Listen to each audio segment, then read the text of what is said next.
morning class, how are you? We have reached the 7th para, right? There is after school. Okay, you have found it. After school we went home and told our respective parents about the incident. Lakshmana Shastri summoned the teacher and in our presence told the teacher that he should not spread the poison of social inequality and communal intolerance in the minds of innocent children.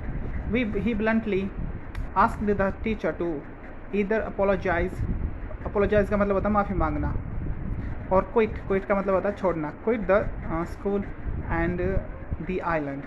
Not only did the teacher regret होता है माफ़ी मांगना, he is पछताना, his behavior but the strong sense of conviction Lakshmana Shastri conveyed ultimately reformed this young teacher. जो लक्ष्मण शास्त्री ने उस teacher को बुलाया और जो अब्दुल कलाम है, और उन दोनों ने, अब्दुल कलाम और इसके साथी ने अपने पेरेंट्स को बता दिया. तो फिर जो लक्ष्मण शास्त्री है उसने उस टीचर को बुलाया और उसको डांटा, उसको कहा कि चाहे तो माफ़ी मांगे या फिर ये स्कूल छोड़ दे और ये आइलैंड भी छोड़ दे. ठीक है, तो फिर उस टीचर ने माफ़ी मांग ली. ठीक है.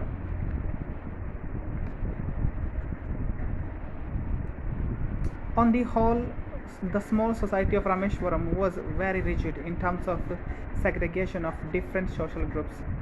So, however, my science teacher Shivasu Brahmaniam Iyer, though an Orthodox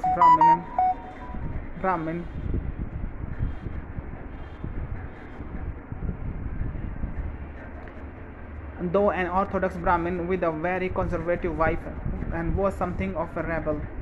He did his best to break social barriers so that people from varying backgrounds could mingle easily. Mingle का मतलब होता है मिक्स हो जाना, मिल जाना. He used to spend hours with me and would say, Kalam, I want you to develop so that you are on par with the highly educated people of the big cities.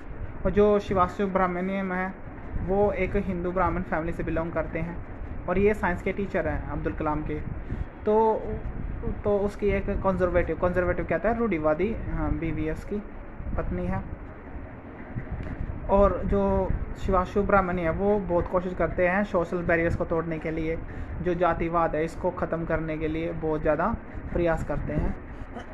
Sorry. और वो कलाम को कहते हैं कि कलाम तुम्हें ना जितने इस शहर में पढ़े लिखे लोग होते हैं तुमने उनके बराबर होना है. ठीक है.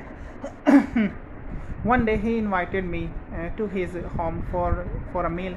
His wife was horrified at the idea of a Muslim boy being invited to dine in her ritually pure kitchen. She refused to serve me in her kitchen. Shivashu Brahmin Iyer was not perturbed, nor did he get angry with his wife, but instead served me with his own hands and sat down beside me to eat his meal.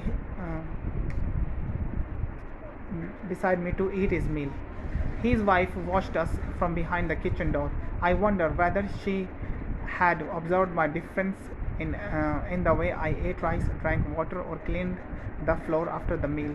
When I was leaving his house, so Shivasu Brahmaniam Iyer invited me to join him and for dinner again the next weekend, observing my hesitation.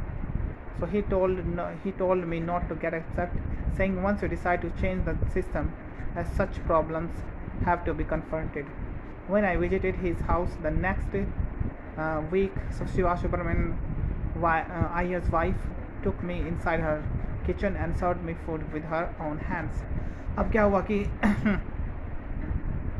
एक बार जो शिवासु ब्राह्मण्यम है यानी जो teacher है science के अब्दुल कलाम के, तो वो उनको रात के खाने पर बुलाते हैं. तो जो उस टीचर की जो वाइफ होती है वो मना कर देती है एक मुस्लिम बच्चे को अपने किचन में खाना खिलाने से मना कर देती है.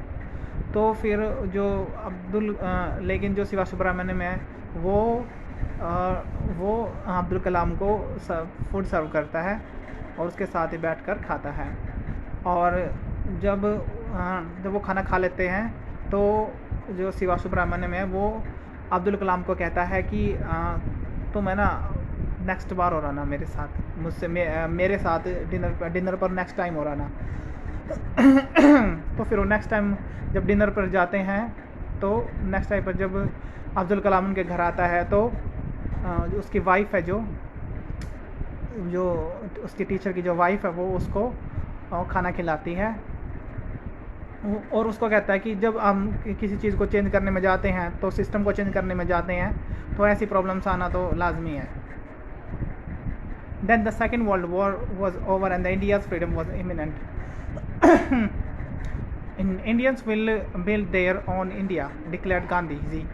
The whole country was filled with an unprecedented optimism. I asked my father for permission to leave Rameshwaram and study at the district headquarters in Ramanathapuram. He told me, so as if thinking aloud, Abdul, I know you have to go away to grow. Does the seagull not fly across the sun alone and without nest? And he quoted Khalil Gibran to my hesitant mother. Your children are not your children. They are the sons and the daughters of life, longing for itself. They come through you, but not from you. You may give them your love, but not your thoughts, for they have their own thoughts. अब देखो, जब Bharat second world war ख़त्म हो जाता है और भारत की जो विजय है भारत की जो फ्रीडम है वो पक्की हो जाती है कि भारत अब जो हमारा देश है वो आज़ाद हो जाएगा और अपना संविधान बनाएगा। और तब उसके फादर हैं वो ये कहते हैं कि तुम्हें अब शहर में जाकर पढ़ना चाहिए। और जब उसकी मदर ये सुनती है तो उसकी मदर को बहुत हेजिटेशन होती है कि भाई वो शहर से दूर जाएगा, मतलब वो यहाँ से दूर चला जाएगा शहर में पढ़ने के लिए। तो फिर जो उसके फादर है वो उसकी मदर को कहते हैं, खलील जिब्रन का एक कोट बोलते हैं कि आपके बच्चे नहीं हैं, वे लाइफ के बच्चे हैं, वे जीवन के बच्चे हैं। ठीक है, वो आप में से, तो वो आपके माध्यम से आए हैं, वो आप में से नहीं आए हैं। ठीक है, यानी जैसे माता पिता है ना वो माध्यम है, हमारा माध्यम है वो, लेकिन हम आए किसी और जगह से हैं। ठीक है, यही कहना चाहते हैं। तो क्लास अपने इसके सभी क्वेश्चंस करने हैं, टेक्सचुअल क्वेश्चंस करने हैं। ठीक है, थैंक यू सो मच।